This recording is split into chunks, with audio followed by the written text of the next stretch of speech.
우리 여러분들 중에서는 히스기야가 누구지? 이렇게 생각하시는 분도 있을 수 있고요. 히스기야 많이 들어봤는데 이렇게 생각하시는 분들도 있을 수 있고요. 또 반대로 히스기야에 대해서 이미 벌써 너무 잘 아시고 그런 분들도 계실 겁니다. 저는 개인적으로 신학교에 다닐 때 설교학 시간에 이 히스기야에 대해서 설교를 또 준비하고 또 이렇게 설교를 했었던 적이 있습니다.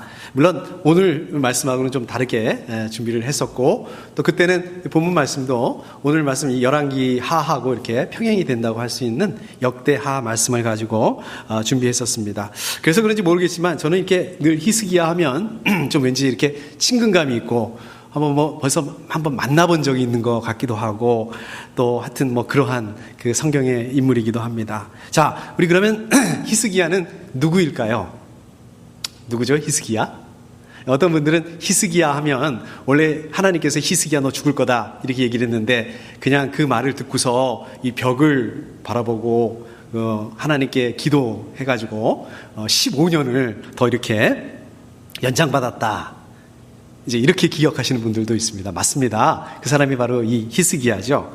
그리고 또 이 히스기야는 이뿐만 아니라 남왕국 유다의 왕이었습니다. 저 여러분들이 같이 읽지는 않았지만은 오늘 말씀은 좀 어떻게 하다 보니까 저희가 같이 읽었던 그 말씀보다는 그 앞에 부분에 가서 제가 말씀을 좀 많이 이렇게 나눌 예정인데, 아무튼 좀 양해를 해주시고요. 아무튼 이 열왕기하 18장 2절 말씀에 보면 이 히스기야는 25살에 남왕국 유다의 왕이 되어서 29년 동안 남왕국 유다를 통치한 그 왕이었습니다. 자, 히스기야가 남왕국 유다 왕이었는데, 이 남왕국이 있으면 북왕국이 있을 거 아니에요. 북왕국 이스라엘이 있었는데, 그때 그 북왕국 이스라엘이 당시에 그 초강대국이죠. 이 아시리아한테 멸망을 당하게 됩니다. 그러니까 그 전까지는 남북 왕조가 이렇게 있다가 히스기야 왕 때 북왕국이 멸망당해서 없어져 버리는 그러한 아주 그 국제 정세가 급박하게 돌아가는 그러한 그 격동기를 살았던 사람입니다. 그런 격동기에 이 남왕국 유다의 왕으로 있었던 인물입니다. 자, 그렇다면 이 성경은 우리 히스기야를 어떻게 평가하고 있을까? 18장 3절 말씀에 보면 이렇게 평가하고 있습니다. 그는 조상 다윗이 한 모든 것을 그대로 본받아 주님께서 보시기에 올바른 일을 하였다, 이렇게 평가를 하고 있습니다. 아주 좋게 평가를 하고 있죠. 아주 긍정적으로 히스기야에 대해서 성경은 평가를 하고 있습니다. 오늘 말씀이 열왕기잖아요. 이 열왕기라는 말이 무슨 뜻입니까? 열왕, 10명의 왕 이런 뜻이 아니고 많은 왕들, 이제 이런 뜻입니다. 열왕기, 많은 왕들에 대한 말씀. 그래서 이 열왕기에는 이 제목처럼 많은 왕들이 등장을 합니다. 자, 그런데요, 성경은 이 많은 왕들을, 이 열왕기에서는 이 많은 왕들을 딱 두 부류로 이렇게 구분을 짓습니다. 어떤 왕 이렇게 부류를 지을까요? 정치를 잘했던 왕, 정치를 잘 못했던 왕, 이렇게 나눌까요? 아닙니다. 그렇게 나누지 않고 이 열왕기에서는 이렇게 나누고 있습니다. 다윗을 본받아서 올바른 일을 한 왕, 오늘 이렇게 히스기야처럼. 또 그런가 하면 반대로 여로보암의 죄를 따라서 악한 일을 한 왕, 이렇게 구분을 합니다. 그러니까 한마디로 말해서 하나님을 잘 믿었던 왕, 또 그렇지 못했던 왕, 이렇게 열왕기는 이 많은 왕들을 이렇게 구분을 합니다.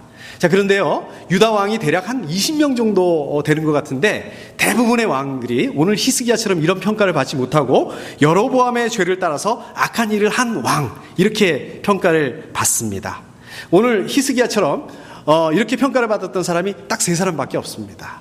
딱 3명의 왕만이 다윗을 본받아서 올바른 일을 한 왕, 이렇게 평가를 받습니다. 제 기억에는 이 3사람이 아사 왕하고요, 그 다음에 요시야 왕하고, 그 다음 오늘 말씀에 있는 히스기야 이 왕입니다. 자, 그러면은 히스기야는 어떤 일을 했길래, 어떻게 살았길래 이렇게 성경에 좋은 평가를 받을 수 있었을까? 18장 4절에 보면 그 이유들이 나옵니다. 제가 한번 읽어보겠습니다. 산당을 헐어버렸고 돌기둥들을 부수었으며 아세라 목상을 찍어버렸다. 여기 보면 이제 산당이라는 말이 나오는데요, 이 산당이라는 거는 뭐냐면 원래 이스라엘에 그 하나님의 성전이 없었어요. 하나님의 성전이 없었기 때문에 그 제사 드릴 곳이 없잖아요. 하나님께 제사 드릴 곳이 없잖아요. 그래서 산당이라는 것을 만들어서 제사를 드리던 곳입니다. 그러니까 산당은 원래는 하나님께 제사를 드리기 위해서 만들었던 곳인데 이게 나중에는 변질이 돼서 산당에서 하나님께 제사를 드리는 게 아니라 우상 숭배하는 일을 그런 것들을 하죠. 그런 산당을 없애버렸다라고 얘기하고 있습니다. 자, 그 다음에 보면 이제 돌기둥을 부수었다. 이 돌기둥이라는 건 뭐냐면 바알신. 바알신은 가나안 신이죠. 가나안에 있는 신. 이 풍요, 부자를 만들어주는 신. 쉽게 말하면 그 바알신하고 관계된 게 이게 돌기둥이라는 겁니다. 이 돌기둥을 없애버렸다. 자, 그 다음에 마지막으로 보면은 아세라 신, 아세라 목상 얘기가 나오는데 아세라 신도 바알신처럼 그 가나안 신인데 이건 여자 신이에요. 그래서 다산, 애를 많이 낳게 해주는 그런 여신입니다. 이 우상들을 없애버려서 더 이상 사람들이 우상 숭배를 못하도록 하나님만 믿을 수 있도록 이 히스기야가 그렇게 했다는 것입니다. 자, 계속해서 그 다음에 보면 모세가 만든 구리뱀도 산산조각으로 깨뜨려 버렸다. 자, 이게 무슨 말씀이냐면요, 옛날에 이스라엘 백성들이 아직 가나안에 들어오기 전에, 그러니까 광야에 있었을 때, 광야에서 살고 있었을 때 어느 날 이스라엘 백성들이 하나님께 범죄를 합니다. 죄를 지었어요. 그래서 하나님께서 이것을 벌하시기 위해서 광야에 있는 불뱀들을 보냅니다. 그래서 그 죄를 지은 사람들을 물게 하죠. 그러니까 사람들이 너무 아프니까, 너무 고통스러우니까 하나님에게 또 잘못했다고 살려달라고 이렇게 아우성을 칩니다. 결국 하나님께서 이제 그 사람들의 그 고통 소리를 들으시고 모세를 통해서 구리로다 뱀을 만들어서 이렇게 걸어놓게 합니다. 그리고 그 구리 뱀을 보는 사람들은 살게 해주셨어요. 그러니까 원래는 하나님께서 만들게 하신 건데, 원래는 그런 뜻이었는데 이게 시간이 지나면서 그 사건들을 다 잊어버리고 그 구리뱀을 섬기게 됐습니다. 그 구리뱀에게 제사를 지내게 됐습니다, 사람들이. 자, 그러니까 이 히스기야는 이 구리뱀도 과감하게 없애버립니다. 저는 히스기야가 참 대단하다고 생각합니다. 왜 그러냐면 그 앞에서 뭐 산당을 없애버리고 또 돌기둥을 허물어버리고 또 아세라 목상을 없애버리고 뭐 이런 것들은 할 수 있죠. 이거는 뭐 우상을 없애는 거니까 그 사람들이 우상 숭배를 못하게 하는 거니까 이걸 누가 뭐라고 하겠습니까? 그런데 이 구리뱀은 뭡니까? 이거 하나님께서 만들라고 하신 거거든요. 하나님께서 만들라고 하셨는데 왜 없앴어요? 뭐 이럴 수도 있겠고, 누구 마음대로 그렇게 하나님께서 만드신 걸 그렇게 없앱니까? 이럴 수도 있고, 충분히 이럴 수 있습니다. 물론 하나님께서 만들라고 하셨는데, 이게 하나님께서 만들라고 하는 것은 비록 사람들이 죄를 지었기 때문에 하나님께서 벌을 내리신 거지만, 이것 때문에 사람들이 너무 괴로워하면서 너무 힘들어하면서 이거 회개했기 때문에 하나님께서 그렇게 하신 거거든요. 그러니까 이 구리뱀의 본질은 하나님의 은혜입니다. 그런데 시간이 지나면서 이 본질이 없어져 버리고 이 구리뱀이 또 다른 우상이 돼버린 거예요. 히스기야가 바로 이거를 꿰뚫어 봤다는 거예요. 그래서 그 구리뱀을 산산조각 내버립니다. 없애버렸던 것입니다.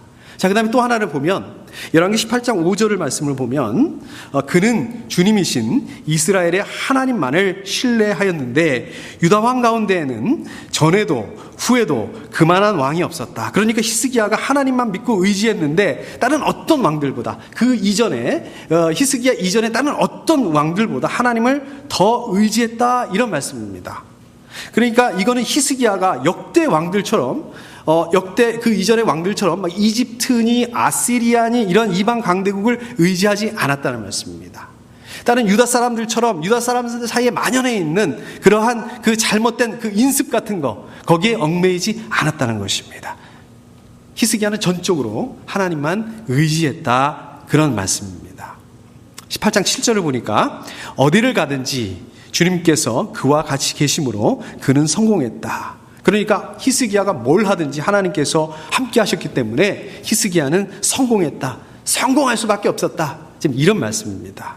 자, 그 다음에 보면 그는 아시리아 왕에게 반기를 들고 그를 섬기지 않았다. 자, 이게 무슨 말씀인가 하면 이제 그 근동 지역에 이스라엘의 그 지도를 보면 이스라엘 중심으로 해서 남쪽은 이집트라는 큰 나라가 있고요. 그 다음에 또 북쪽으로는 그 아시리아라는 나라가 있었습니다. 이게 우리나라하고 굉장히 상황이 비슷해요. 우리나라도 보면 어떻습니까? 중국하고 일본 사이에 있잖아요. 그래가지고 역사적으로 보면 막 중국이 강해질 때가 있습니다. 또 어떨 때는 일본이 굉장히 강해질 때가 있습니다. 일본이 강해지면 막 중국하고 우리나라는 손을 잡고 막 이제 그렇게 하지 않았습니까? 마찬가지로 지금 히스기야 시절에 아시리아가 굉장히 새로운 초강대국으로 갑자기 떠올랐어요. 그래서 막 아시리아 있는 그 인근에 있는 주변에 있는 나라들을 다 정복해 버립니다.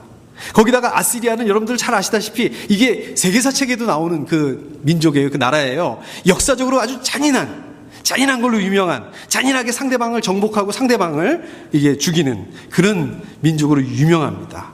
그러니까 이 북왕국 이스라엘도요, 이 북왕국 이스라엘 왕도요, 이 아시리아를 견제하기 위해서, 아시리아하고 맞서 싸우기 위해서 막아보려고 이집트하고 손을 잡았던 거거든요. 그러나 북왕국 왕의 이런 노력에도 불구하고 아시리아가 이 북왕국 이스라엘을 정복해버리고 맙니다. 이게 언제냐면 히스기야가 왕이 돼서 4년 만에 이런 일이 일어납니다. 자, 그러면 여러분들이 히스기야 왕이라면 어떻게 했습니까? 북왕국 다음에 남왕국이잖아요. 이제 남왕국 차례잖아요. 그러면 아시리아 침공에 대비해서 먼저 군인들 숫자를 좀 늘려야 될 거고, 그 다음에 그 성벽들 있지 않습니까? 성벽들을 좀 튼튼하게 만들어야 될 거고, 그 다음에 또 무기도도 좀 더 많이 이렇게 준비를 해놔야 될 거고, 또 외교적으로도 이집트나 다른 강대국들하고 좀 이렇게 강력한 동맹도 맺고 그렇게 해야지 그 아시리아하고 맞설 수 있지 않겠습니까? 그런데 오늘 말씀에서 보면 그런 부분은 없습니다. 다만 히스기야는 하나님을 신뢰했다, 하나님께 매달렸다, 이런 말씀밖에 없습니다. 그러니까 아시리아에 대해서 반기를 들면서 다른 강대국들하고 동맹을 맺고 강대국들을 의지하는 게 아니라 하나님만 신뢰하고 하나님께 매달렸다, 하나님만 의지했다. 자, 이러니까 성경에서 주님 보시기에 올바른 일을 하였다, 하나님만 신뢰하였는데 전에도 후에도 그만한 왕이 없었다, 이런 평가를 받는 게 당연한 게 아니겠습니까? 히스기야가. 자, 그런데요, 보세요, 반전이 기다리고 있습니다. 히스기야가 이제 왕이 된 지 14년이 지났습니다. 그러니까 북왕국 이스라엘이 아시리아에게 망한 지 딱 10년이 됐습니다. 드디어 아시리아가 남왕국 유다를 쳐들어왔습니다. 아니나 다를까 이렇게 아시리아를 대비하기 위해서 성벽을 튼튼하게 만들어놨는데 정말 그 아시리아 군대에게 맥을 못 추고 다 점령을 당해버립니다. 급기야는 유다에서 예루살렘 다음으로 두 번째로 큰 도시가 있어요. 그게 이제 그 라기스라는 그 곳인데 라기스마저 이제 점령을 당해버렸습니다. 자, 이렇게 되면은요, 군사적으로 보면 이거는 끝난 겁니다. 이거는 가망이 없는 거예요. 더 이상 버티는 거, 더 이상 이제 아시리아하고 싸우겠다고 하면 이거는 무모한 짓입니다. 자, 그런데 그럼에도 불구하고 이렇게 성경에서 믿음이 좋다고 하는 히스기야 왕인데, 하나님만 신뢰하는 히스기야 왕인데 어떻게 했을까요?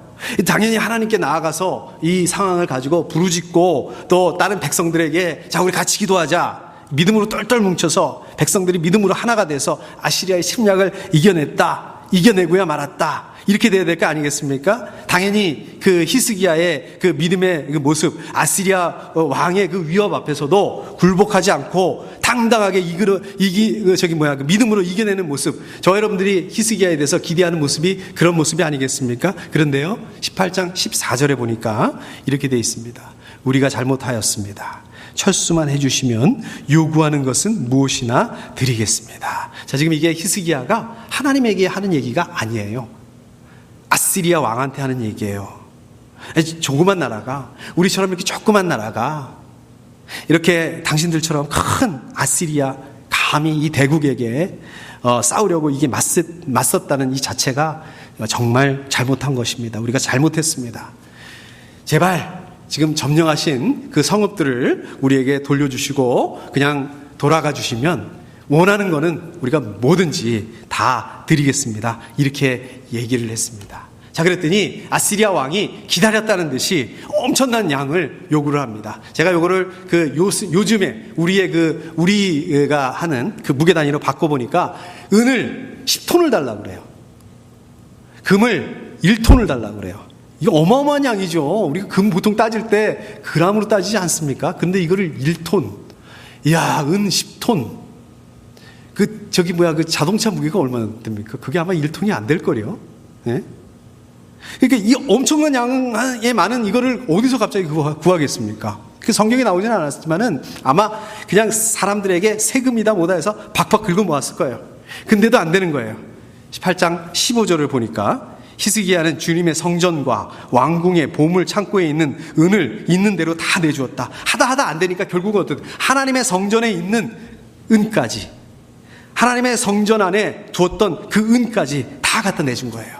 그리고 그 다음에 16절에 보니까 그때의 유다의 히스기야 왕은 주님의 성전 문과 기둥에 자신이 직접 입힌 금을 모두 벗겨서 아시리아 왕에게 주었다. 이제는 하다 하나님 성전 안에 있는 그러한 그 은까지 다 긁어 모았는데, 그 금까지 다 긁어 모았는데, 그럼에도 불구하고 아시리아 왕이 달라고 하는 그 요구량을 못 채우게 되니까 그 성전 문에, 성전 기둥에 이렇게 금으로다가 이렇게 입혀놓은 거, 그거를 팍팍 긁어가지고 그것까지 다 갖다 아시리아 왕한테 갖다 바쳤다. 이게 뭐예요? 이게 어떻게 된 거예요? 이게 분명히 히스기야인데, 같은 사람인데, 같은 사람 맞나요? 전혀 다른 사람을 보고 있는 것 같습니다. 근데 여러분들 이거 어디서 많이 본 것 같지 않으세요? 이게 저와 여러분들 같지 않습니까? 저 여러분들 이러잖아요. 똑같잖아요. 제가 그렇습니다. 평소에는 믿음이 좋습니다. 평소에는 얼마나 하나님 잘 믿는지 모르겠어요. 근데 갑자기 어려운 일이 생깁니다. 갑자기 생각지 못한 일이 생겨요. 갑자기 위기 상황을 만납니다. 내 손으로 내 힘으로 어떻게 해볼 수 없는 그런 상황을 만납니다. 머리가 하얘지죠. 그리고 오늘 말씀 히스기야처럼 상황에 떠밀려서, 상황을 따라서 평소에는 자기 자신이 상상도 할 수 없었던 일, 어디 하나님의 성전 안에 있는, 어디 하나님의 성전의 그 문과 기둥에다가 입혀놓은 그 금을 벗겨줄 생각을 감히 생각이나 했었겠습니까? 평소 같았으면 상상이나 했겠습니까? 그런데 상황에 떠밀리고 보니까, 그런데 상황에 따라서 움직이다 보니까, 막 그러다 정신 차려 보니까 이게 평소에는 내가 생각도 못했던 일을 지금 내가 하고 있는 거예요. 이게 바로 저와 여러분들의 연약한 모습입니다. 자, 그런데 문제는 이거예요. 지금 히스기야 왕이 이 상황을 모면하기 위해서 정말 이렇게까지 했는데, 이 아시리아는 유다의 두 번째 도시 라기스를 점령하는 걸로 끝내지 않습니다. 만족하지 않습니다. 오히려 군대를 몰고서 이제 왕궁이 있는 예루살렘으로 진격을 해옵니다. 이게 사단의 전략이에요. 사단은요, 저 여러분들이 상황을 모면하기 위해서 아무리 그렇게 한다 하더라도 홀락홀락 물러서지 않습니다. 오히려 적당히 상황을 모면하려고 하면 이 사단은 더 세게 달려들고 더 강하게 목을 조여오는 게 이게 사단의 전략입니다. 자, 이제 아시리아 군대가 예루살렘에 도착을 했어요. 예루살렘을 둘러쌌습니다. 랍사게라는 사람이 나오죠. 랍사게라는 사람이 아시리아 사람인데 성벽에 나와서 큰 소리로 협박을 합니다. 18장 26절에 보니까 유다 쪽에서 부탁을 해요. 그 협박하는 거에 대해서 부탁을 하는데 뭐라고 하냐면, 성벽 위에서 백성들이 듣고 있으니 우리에게 유다 말로 말씀하지 말아 주십시오.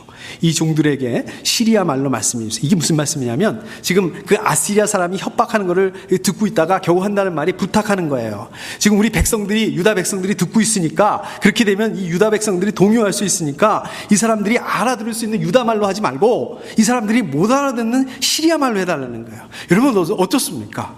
이게 이게 뭐예요? 이게 지금 너무 초라하지 않습니까? 겨우 이거밖에 안 되는 거 아닙니까? 저는 이런 생각이 들어요. 자, 그렇다면 무엇 때문에 이 성경은 이 히스기야를 그렇게 좋게 평가하느냐? 주님 보시기에 올바른 일을 하였다. 하나님만 신뢰하였다. 하나님께만 매달려서 하나님을 배반하지 않았다. 어디 가든지 주님께서 그와 같이 계심으로 그는 성공하였다. 왜 이렇게 평가를 하고 있을까요? 히스기야에 대해서. 이게 맞는 말일까요? 자, 보십시오. 무슨 하나님을 신뢰하고 하나님 매달리는 사람이 이렇게 하느냐 말이에요. 하나님 믿지 않는 사람도 이렇게 하지 않습니다. 차라리 그냥 이집트하고 동맹을 맺어. 그래서 아시리아하고 맞서 싸우든지, 아니면 처음부터 안 될 것 같으면 무슨 처음부터 평화조약을 맺고서 살 길을 찾고, 이게 더 낫지 않겠습니까? 다시 말씀으로 돌아가 보면 아시리아 왕이 이제 랍사기하고 합세를 해서 더 강력하게 유다를 밀어붙입니다. 히스기야 왕한테 압박을 가해옵니다. 그리고 이제 히스기야 왕한테 아시리아 왕이 직접 편지를 써서 보내요. 협박을 합니다. 이게 19장 10절. 이제 19장 10절. 내가 의지하는 네 하나님이 예루살렘을 아시리아 왕의 손에 넘어가게 하지 않을 것이라고 해도 너는 그 말에 속지 말아라. 이게 무슨 말이냐면요, 아시리아 왕이 지금 히스기야한테 너 하나님에게 속지 말라는 거예요. 하나님이 거짓말하고 있다. 너한테 하나님 거짓말하고 있다는 거예요. 하나님께서 남왕국 유다를 아시리아에게 지켜주신다, 이거 거짓말이라는, 그럴 수가 없다는 거예요. 그러니까 그 말에 속지 말라는 거예요. 하나님은 거짓말하고 있으니까 하나님한테 속지 말라는 거예요. 그 다음에 증거를 보여줍니다. 11절에 보니까 너는 아시리아의 왕들이 다른 모든 나라를 멸하려고 어떻게 했는지를 잘 들었을 것이다. 그런데 너만은 구원을 받을 수 있을 것이라고 믿느냐. 무슨 말이냐, 너 히스기야야, 소문 들어서 너도 잘 알고 있을 거야. 아시리아가 항복하지 않고 저항하는 나라들에 대해서 얼마나 처참하게 망하게 했는지, 처절하게 만들었는지. 그런데 아무리 하나님이라고 하더라도 어떻게 너한테만 예외가 될 수 있겠니? 너는 정말 하나님께서 너를 구해줄 수 있다고 믿는 거니? 이 말입니다. 자, 그런데요, 그 다음을 보십시오. 히스기야가 어떻게 하는지 보십시오. 저 여러분들이 아까 읽은 말씀입니다. 14절하고 15절 앞부분입니다. 히스기야는 사신들에게서 이 편지를 받아 읽었다. 그리고는 주님의 성전으로 올라가서 주님 앞에 편지를 펴놓은 뒤에 주님께 기도하였다. 그러니까 지금 히스기야는요, 아시리아 왕이 사신을 통해서 자기한테 보낸 편지, 히스기야 자기 자신하고 이 남왕국 유다에게 협박을 하고 있고 또 하나님을 모독하는 그 편지, 나아가서는 그 위기상황 그 자체를 가지고 하나님에게 가져간 것입니다. 그 위기상황을 가지고 하나님 앞에다가 펴놓은 거예요. 그리고 기도한 겁니다. 15절에 보니까 이렇게 기도합니다. 주님만이 이 세상의 모든 나라를 다스리시는 오직 한 분뿐인 하나님이시며 하늘과 땅을 만드신 분이십니다. 그러니까 하나님은 이 세상의 모든 왕들을 뛰어넘어서 그 왕들이 가지고 있는 그 주권 위에 절대 주권자 되시는 분이시라는 것입니다. 그런데 그뿐만 아니라 온 우주 만물을 창조하신 창조주 하나님이시라는 말씀인 것입니다. 이 말씀은 아시리아가 근동에 있는 나라들을 다 정복해버렸어요. 아시리아 왕이 모든 패권을 다 장악하고 있어요. 그리고 이제 그 아시리아 왕이 하나님을 조롱하고 있어요. 그 하나님의 백성, 유다 백성을 위협하고 있습니다. 그리고 실제로 히스기야가 보더라도 정말 아시리아가 맘만 먹으면 못할 게 없어 보입니다. 그러나 그럼에도 불구하고 아무리 그런 아시리아 왕이라 한다 하더라도 그 사람도 하나님의 주권 아래 있다라고 하는 믿음의 고백입니다. 16절에 보니까 주님 귀를 기울여 들어주십시오. 주님 눈여겨보아 주십시오. 살아계신 하나님을 모욕하는 말을 전한 저 사네립의 망언을 잊지 마십시오. 아시리아 지금 왕이 보낸 이 편지를 아시리아 왕이 백성들을 지금 협박하고 이거는 거를 좀 보십시오. 하나님 좀 이거를 들어주십시오. 아시리아 왕이 하나님을 모욕하고 있는 거를 좀 보세요. 아시리아 왕이 하나님을 모욕하고 있는 소리를 좀 들으세요. 아시리아 왕이 자기가 하나님보다 더 강하다고 하는 저 교만한 것을 심판해달라고 하는 말씀입니다. 자, 19절에 보니까 이제 그의 손에서 우리를 구원하여 주셔서 세상의 모든 나라가 오직 주님만이 홀로 주 하나님이심을 알게 하여 주십시오. 하나님께서 아시리아의 손에서 이 유다를, 하나님의 백성을 구해달라는 기도입니다. 근데 왜 그래요? 그 이유가 뭐라고요? 이렇게 유다를 구해주셔서 이거를 통해서 세상의 모든 나라가, 세상의 모든 사람들이 하나님이 누구신지, 하나님이 어떤 분이신지 이거를 알 수 있게 해달라는 기도입니다. 여러분, 이겁니다. 이 성경이 하나님, 히스기야를 하나님만 신뢰하는 왕이라고 평가했던 그거는 이 히스기야가 뭘 잘해서가 아니라, 물론 뭐 잘한 거 많이 있습니다. 그러나 또 보세요. 그만큼 또 결정적인 때에 연약하기 짝이 없지 않습니까? 그럼에도 불구하고 이 히스기야가 하나님만 신뢰하고 그 유다 그 왕 중에서 그 이만한 왕이 없었다, 이런 평가를 받을 수 있었던 거는 유다가, 이 남왕국 유다가 살아남느냐 죽느냐 망하느냐 이 절체절명인 그 위기 앞에서 이 위기를 하나님께 들고 나아갈 수 있었다는 거예요. 그거를 가지고 하나님 앞에서 부르짖었다는 것입니다. 하나님을 하나님으로 인정했다는 그 상황에서 하나님께서 그 위기 상황으로부터 남왕국 유다를 구해 주셔서 그걸 통해서 세상 모든 사람들이 하나님이 하나님 되심을 알 수 있게 해달라고 기도했던 이 믿음, 이거예요. 그러니까 이 말씀을 저와 여러분들의 상황으로 그대로 한번 이렇게 가져와 보자고요. 다행스럽게도 뭐 이거를 다행이라고 해야 될지 모르겠지만은 지금 아무튼 그래도 저 여러분들은 지금 히스기야처럼 나라가 망하느냐 살아남느냐 뭐 그런 기도에 서 있지 않습니다. 이거를 책임지고 우리가 선택해야 되는 그런 입장도 아닙니다. 뭐 다행히도 지금 아시리아 왕처럼 저 여러분들을 뭐 협박하고 위협하고 이런 사람도 없습니다. 그러나 정도의 차이는 있겠지만 여러분들이 가지고 있는 그 상황들, 문제들은 다 다르겠지만 여러분들도 이만큼 어려운 마음을 가지고 있고 어려운 상황 앞에 서 있을 수 있다라는 것입니다.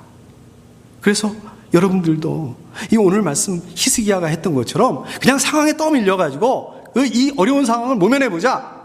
어차피 뭐 다른 사람들도 그렇게 하는데 남이 다 하는 그 방법, 그러나 하나님과 전혀 관계없는 방법, 여러분들의 그 평소의 그 믿음과 평소의 소신과도 전혀 없는 그런 방법, 이런 연약한 방법을 쓸 수도 있습니다. 근데 보십시오. 오늘 말씀처럼 보시면 사단은 그걸 그냥 놔두지 않습니다. 그냥 상황을 모면하려고 우리가 하는 것들, 그걸로 끝나는 게 아닙니다. 사단은 이거를 가지고 오히려 집벽에 붙들고 늘어집니다. 또 다른 협박을 하고 다른 위협을 하면서 저 여러분들의 목을 졸라매 온다는 거예요. 오늘 말씀처럼 뭐라고 얘기하고 있냐면, 내가 의지하는 네 하나님이 예루살렘을 아시리아 왕의 손에서 넘어가지 않게 하지 않을 것이라고 해도 너는 그 말에 속지 말아라. 우리에게 이렇게 직접적으로 말하는 그 사람은 없습니다. 그런데 바로 이게 저와 여러분들의 그 위기 상황, 어려운 문제들, 그 어려운 위기 안에 있는 본질이라는 거예요. 그러니까 저와 여러분들이 만난 그 어려운 상황, 위기라는 것은 결국 영적인 사단의 협박이라는 것입니다. 영적인 위협이라는 것입니다. 아무리 하나님이라고 해도 이 문제를 어떻게 해결할 수 있겠느냐? 그럴 수 없다는 거예요. 아무리 하나님이라고 해도 여러분들이 당한 그 문제를 하나님께서 해결해 주실 수 없다는 거예요. 여러분들이 아무리 하나님을 믿고 아무리 기도한다고 해도 이게 되겠느냐는 거예요. 정말 그래? 우리가 보기에도 이건 안 될 것 같아, 맞는 것 같아요. 그리고 거기서 끝나는 게 아닙니다. 그 증거를 보여줘요. 논리적으로, 합리적으로 그게 맞다는 증거를 들이대면, 봐라, 다른 사람들 다 망했어. 네가 아무리 하나님 믿는다고 너만 특별하겠느냐? 절대로 그럴 수 없다는 겁니다. 여러분들은 어떻게 해야 될까요? 여러분들 이 상황에서 어떻게 하셔야 되겠습니까? 방법 하나밖에 없습니다. 오늘 말씀에서 히스기야가 했던 것처럼 히스기야가 아시리아 왕에게 받은 편지를 그대로 가지고 하나님 앞에 나아가서 주님 앞에 편지를 펴놓은 뒤에 주님께 기도하였다. 여러분들의 문제를, 여러분들의 그 어려운 상황과 위기를 그대로 들고 하나님께 나가야 됩니다. 하나님께 기도하셔야 됩니다. 주님, 귀를 기울여 들어주십시오. 주님, 눈여겨보아 주십시오. 이렇게 기도하셔야 됩니다. 이제 그의 손에서 우리를 구원하여 주셔서 세상의 모든 나라가 오직 주님만이 홀로 주 하나님이심을 알게 하여 주십시오. 이렇게 기도해야 됩니다. 이번 한 주간도 여러분들의 문제, 여러분들의 어려운 상황들, 위기, 이걸 그대로 들고 하나님 앞에 나아가서 하나님께 기도하시고 또 하나님께 응답 받으실 수 있기를 축복합니다. 우리 함께 기도하겠습니다.